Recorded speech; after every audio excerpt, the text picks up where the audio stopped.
శివలింగం అనేది శరీర భాగం కాదు, కామానికి సంబంధించినది కాదు. దీని గురించి తెలియక చాలా మంది తప్పుగా మాట్లాడుతూ ఉంటారు. అదొక ఆధ్యాత్మిక తత్వానికి గుర్తు. లింగం అనే పదానికి సంస్కృతంలో అర్థం చిహ్నం, లక్షణం, అంటే కనిపించని పరమాత్మను మన బుద్ధికి అర్థమయ్యేలా చూపించే ప్రతీక. శివుడు నిరాకరుడు, అంటే రూపం లేని దేవుడు. ఆయనకి ఆది లేదు, అంతం లేదు. ముందుగా శివలింగంలో రెండు ముఖ్యమైన భాగాలుంటాయి.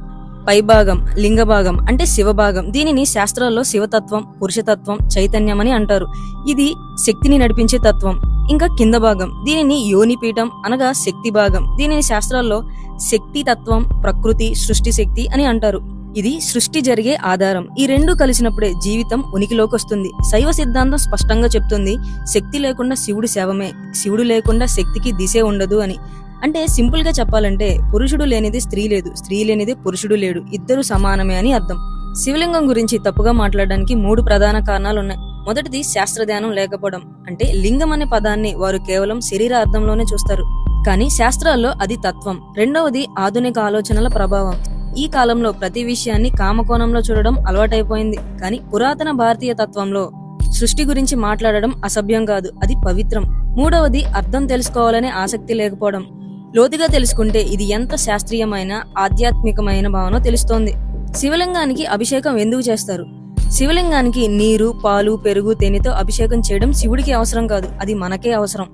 నీరు పోస్తూ మనం మనలోని కోపాన్ని కడుగుతున్నాం, పాలు పోస్తూ పవిత్రతను కోరుకుంటున్నాం, బిల్వ పత్రాలు సమర్పిస్తూ అహంకారాన్ని వదులుతున్నాం. అభిషేకం అంటే శివుడిని మార్చడం కాదు, మన మనసును మార్చుకోవడం.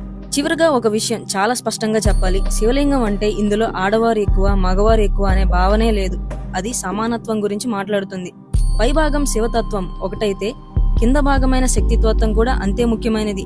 ఒకటి లేకుండా మరొకటి లేదు. శివుడు ఒంటరిగా సృష్టి చేయలేడు, శక్తి ఒంటరిగా దిశ లేకుండా ఉంటుంది. ఇద్దరూ సమానమే, ఇద్దరు కలిసినప్పుడే సృష్టి జరుగుతుంది.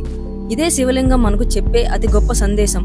అందుకే శివలింగం కామానికి చిహ్నం కాదు, అది స్త్రీ పురుష సమానత్వానికి, జీవన సమతుల్యతకు ప్రతీక.